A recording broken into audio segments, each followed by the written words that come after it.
Hello everybody, it's the Historical Gamer once again, and today we're returning to Strategic Command World War II, World at War, a turn-based strategy game that allows you to play as either the Allies or the Axis in 2-week increments in World War II throughout the entire conflict from Europe to the Pacific, all around the globe, really. This is episode number 62 of our Let's Play series. We were playing as the Allies. We played a previous series as the Axis powers and won that relatively easily. We turned the difficulty up pretty far. We gave the Allies, or the Axis, a bunch of benefits, like every one of their units having a +1 in terms of experience. So we gave them a pretty strong head start, and the Allies are, or the Axis, oh my god, the AI is taking advantage of that. The Germans are on the doorstep to Moscow, fighting in Moscow, actually. They're threatening the last alternative capital of the Russians simultaneously. The German land forces have more units than all of the Allied powers combined at the moment. Although the situation in the Pacific is much better. China's on its last legs. There's a pocket around Chongqing, but the Pacific theater, the Philippines have been liberated. The Mariana Islands have all been liberated. The Marshalls have also mostly been liberated, with the exception of if Tara was in the Marshalls or not, I'm not sure. But the situation in the Pacific is pretty strong, pretty good for the Allies, and the Americans are beginning to withdraw their fleet to Hawaii so that we can build up its strength and prepare it for supporting an invasion of Japan, probably summertime of 1945. We're still a little bit away from that. It's the fall-winter time frame of 1944, but that's the situation right now in this game, episode 62. Things they're going. We're also going to prepare a fleet action in northern waters in Europe, in the North Sea, to try and wipe out the German fleet, which is gaining strength there. We need to make sure they never are able to mount a cross-channel invasion. Also, it would be a nice morale blow if we sink a whole bunch of German ships. It'll hurt their morale pretty substantially. But it's also really tough carrier weather up there. A lot of rain. That's our big advantage as aircraft carriers, and it'll be hard to operate them there, especially this time of year. We'll see what this turn has entailed for it, though. That's probably enough of me talking. This was taken from a live stream on my Twitch channel from a couple of days back. Hope you guys enjoy. Leave your thoughts below, and with that, I'll jump back over to my live stream itself. Apparently, we suffer attrition loss despite the fact that we took a headquarter unit. Meanwhile, I'm a little nervous about this. Turkey keeps swinging more and more toward the Allies now. 18%. It was 9% a few turns ago. They're probably like 50% plus toward the Allies, which, again, is good in the short term, but in the long term is going to give the Germans a lot more money. I don't know if I want them to join the war on our side.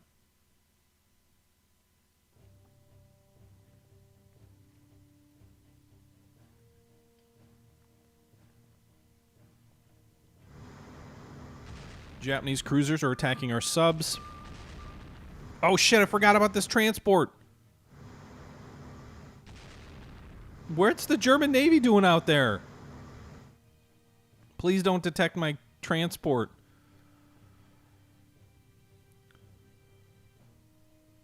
Totally forgot about this sub carrying American troops in the middle of the Atlantic Ocean.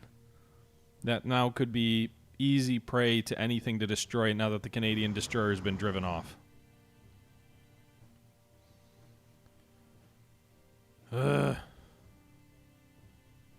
Hopefully the Chongqing pocket holds out for another turn or two.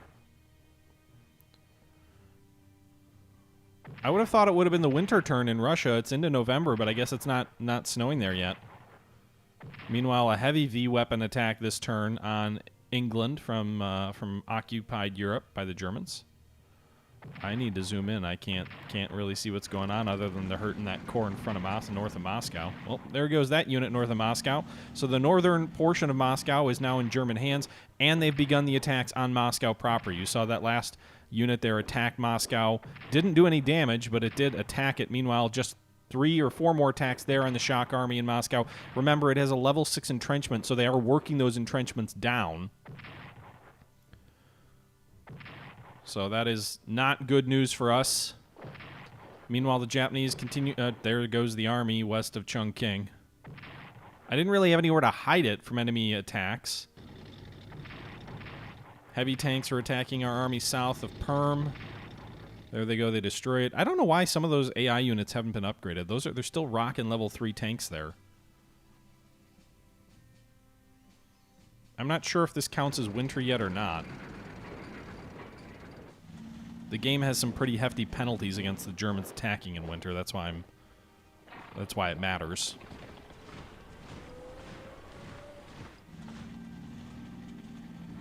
Do I recommend running most nations with the AI for a first run-through of this? I don't know what you mean by running most nations. I've only ever played with all nations on both sides under my control. You can turn off your own country. So, like, as the Allies, I could run just the U.S.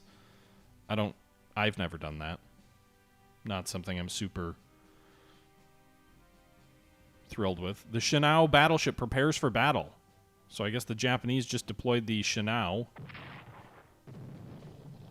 which will give them another naval unit. Just what we need. We worked their navy down to nothing but subs and like a vastly understrength carrier, and now they're building it back up, although we did destroy that carrier. China loses a corps. Stilwell's HQ in China is destroyed. Stilwell probably deserved it. The 11th Chinese army is destroyed.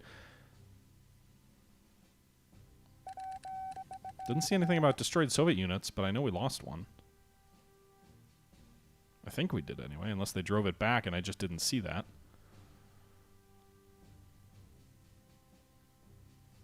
Alright, so winter has come.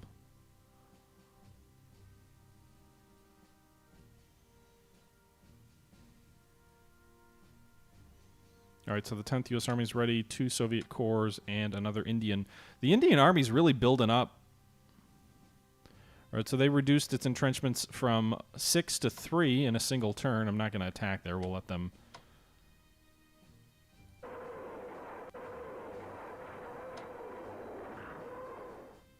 Alright, we'll pull these units back. I can't believe that no one can attack effectively against these guys. Like, I'm just losing. There's nothing I can do there. What's the point? Alright, I'll attack that headquarter. Maybe it'll hurt their supply. There's also 2 armored units north of Moscow, which is not great.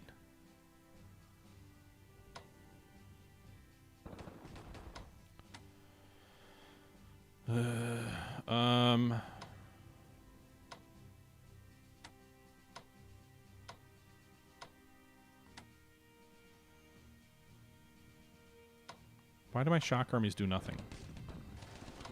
Even that unit did nothing.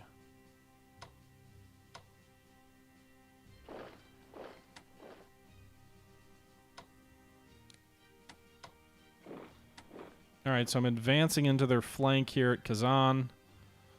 Trying to endanger their supply situation. I really need better tank technology or something as the Soviets. Garnush, thank you very much for the follow. It doesn't look like I'm going to be able to do anything else as the Soviets this turn.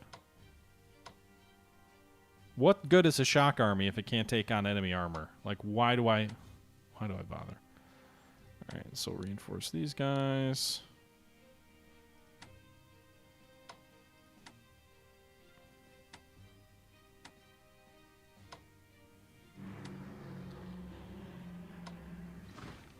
Alright.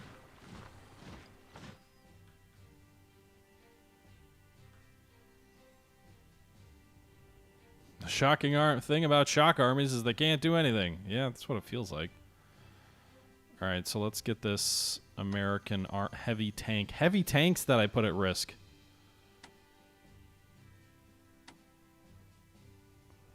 Alright, so move these heavy cruisers north. They did have some destroyers in the channel, it looked like. Oh, shit. Well, that's great. Battleships to the rescue?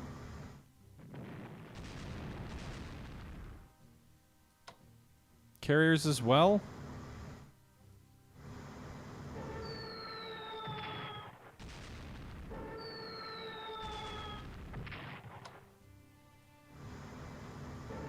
I should have done recon to see if their coast was clear. Instead, I lost half that heavy tank unit at sea.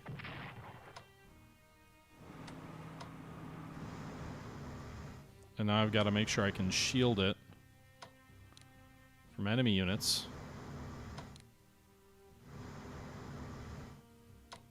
We'll surround it. I don't want to lose a 400 value unit or whatever it is. Let's actually pull this Canadian sub out of there.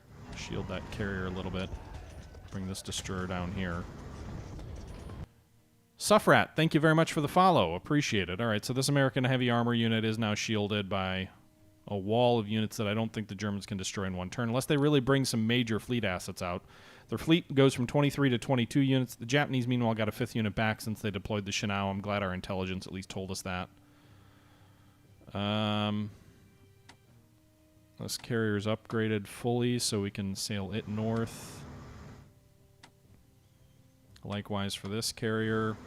So we've got 3 carriers in the north. We could begin the move on the German fleet.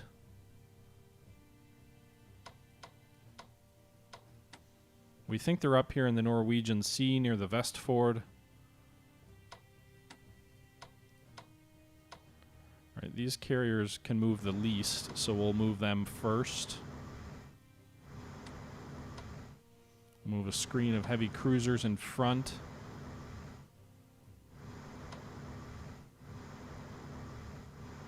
I don't have a lot of heavy gun platforms.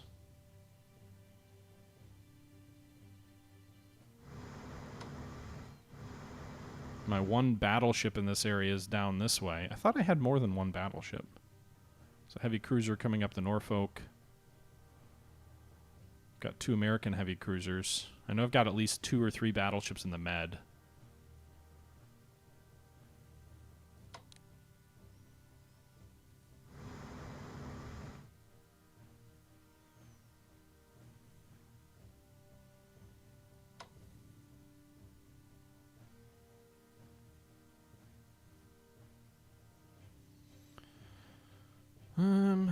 Part of me wonders if declaring war on Iraq wouldn't be a good idea to get access to these rail lines and these supply centers, but it would realistically probably not be a good idea. That's my hunch. I think it would lead to a lot more risk that they just roll back into North Africa.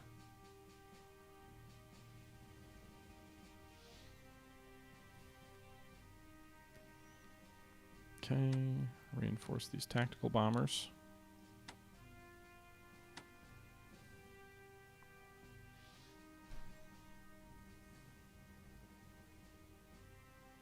All right, so that's going to do it for Western Europe. Well, not Western Europe, but for the naval stuff around England.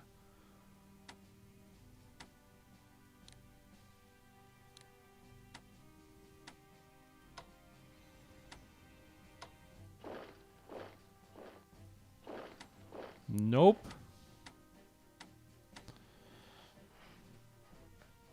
All right, what's the supply situation look like there? It's 5. Just here at 7 and closer to the front. All right, so that's all for Spain, I think, except maybe reinforcing this fighter unit. Also, let's operate one of these Spitfires back home. Maybe on this coast, they might, if there's any air attack over there, they might come into play.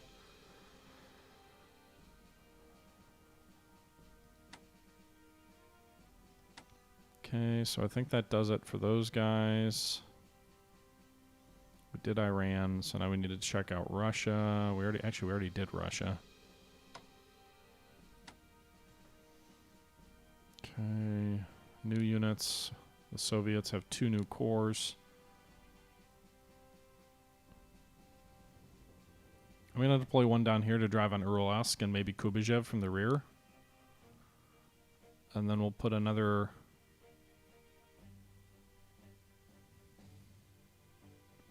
corps on the Moscow front. 10th U.S. Army will go on the east coast. Bengal Corps will go near... Well, we'll wait for the second.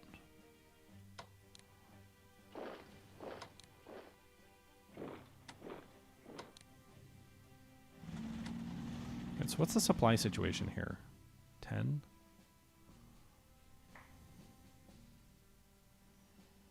Okay.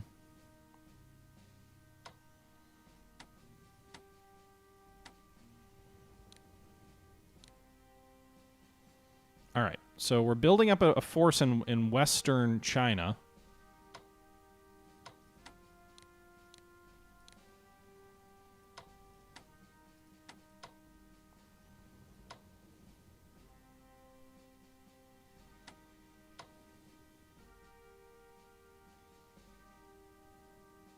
Alright, we'll leave those guys where they are.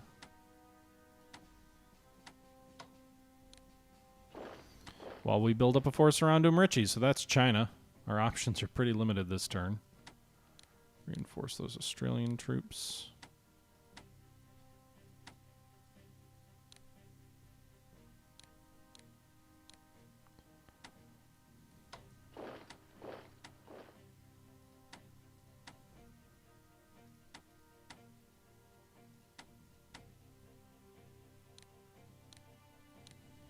Alright, so let's move these ships back to Pearl to get them repaired.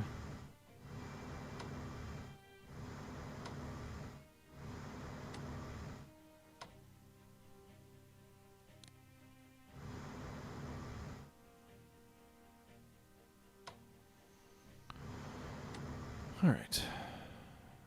Meanwhile, I don't know where that battleship is.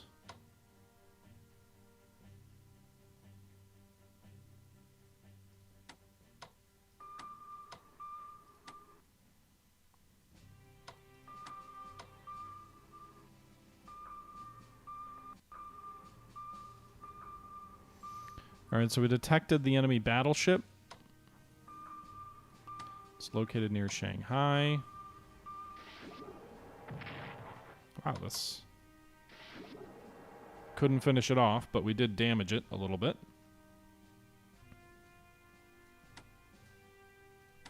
Okay.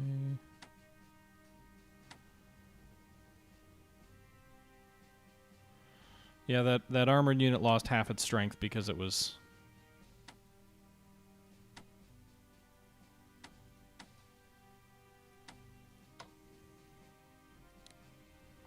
because it was hit by enemy forces while it was on transports. I'm going to get these battleships east as well. Yeah, it's survived so far. All right, let's put these carriers into port to get them upgraded, because they can... actually, wait. Crap.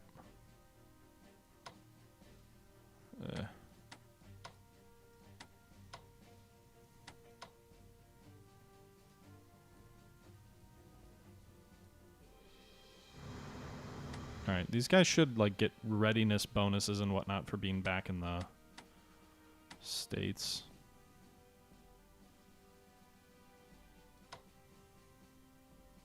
I'm also curious where the Shinao will be. I'm curious, I'm not sure where the best place to land is. Ideally, you want somewhere adjacent to the coast, because then you can attack with your amphibs. But we'll have to see how that works out. We know the Japanese have a carrier, a battleship, a light cruiser, and 2 subs. We don't really know what the Germans have.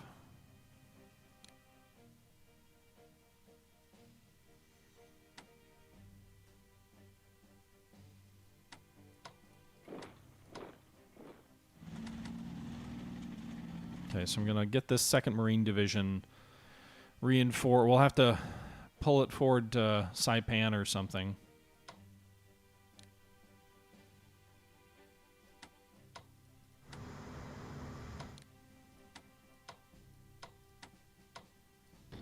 Pull that armor there.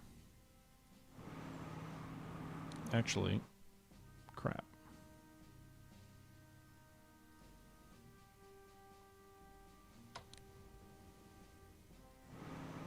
So I don't want to put that guy there yet. I'm going to actually drive him up to... Whoops.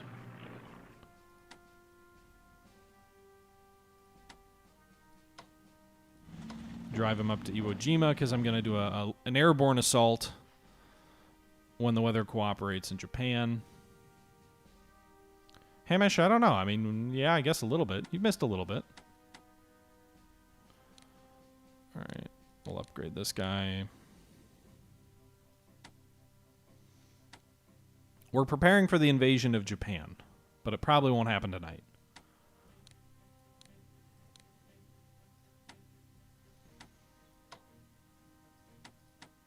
I'm still bothered by the fact that Singapore can't fully upgrade units. It really bothers me. All right.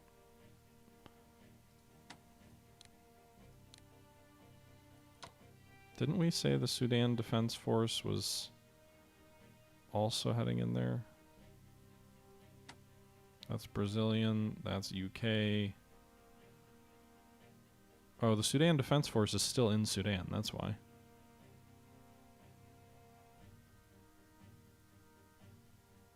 I think. Yeah.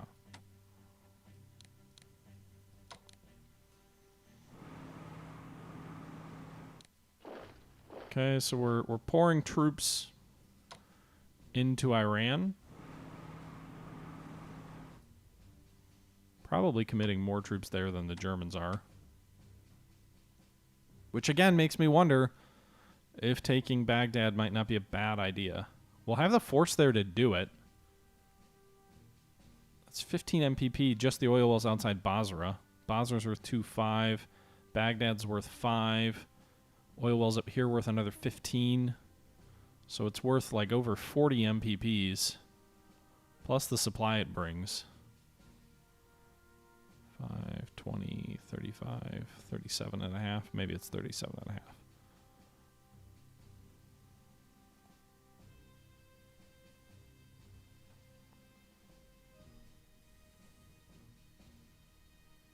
A war for oil would be fitting.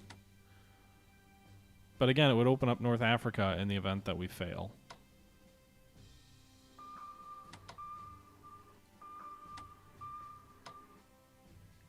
All right, we're going to pull this American unit back towards Sicily. The Romanian army's heading south, apparently, to deal with the Americans there.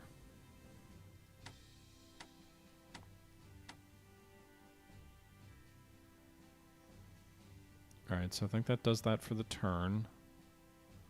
Let's take a look at using our money. The Soviets have 470 some odd dollars.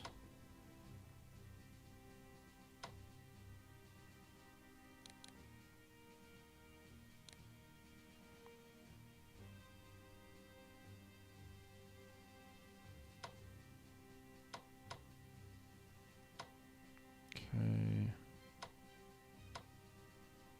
Let's buy the destroyed army there for 180. We get the discount. Got a couple of destroyed cores we can get some discounts on as well.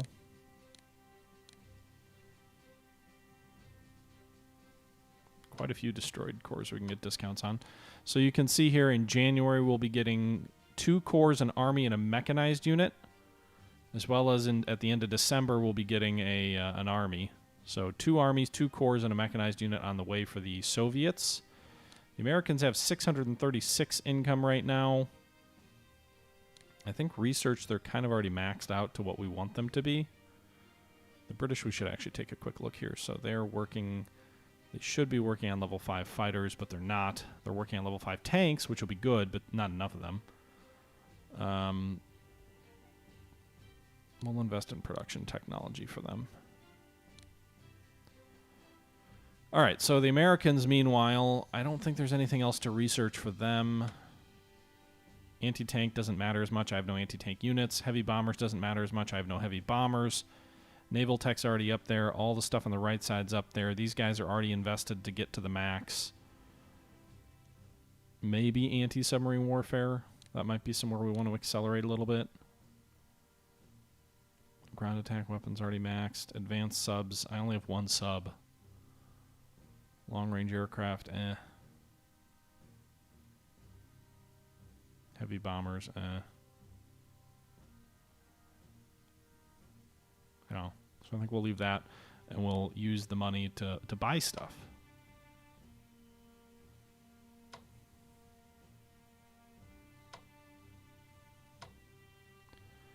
So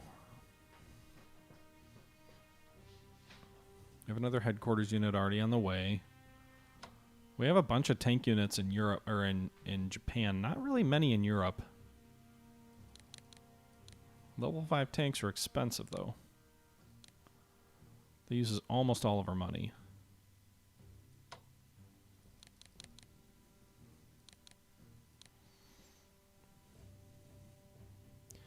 Guess we'd go with 1 more heavy tank unit, since the other one might get destroyed. Strainer, I would consider this game pretty easy to learn. There's some intricacies about it that aren't super well documented in the manual, but generally speaking, I think the game's pretty easy to learn.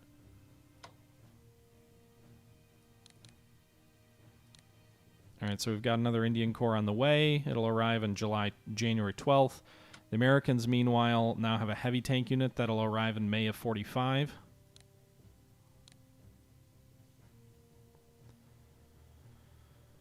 Let's see.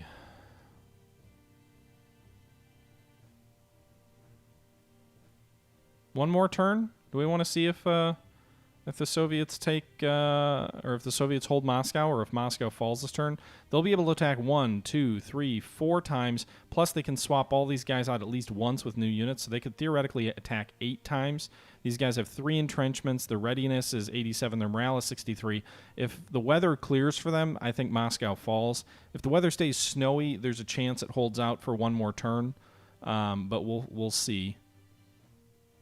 With that being said, I'm going to go ahead and refill my beer, and then we'll play one more turn. So I'll be right back with you guys. I'm just going to throw a quick ad break up. Thanks for the folks who have all joined and followed the channel tonight, as well as the bits that were donated. I appreciated that as well, and to all the subs also. We're not done yet, though, so I'll be right back with you. Just give me 1 minute.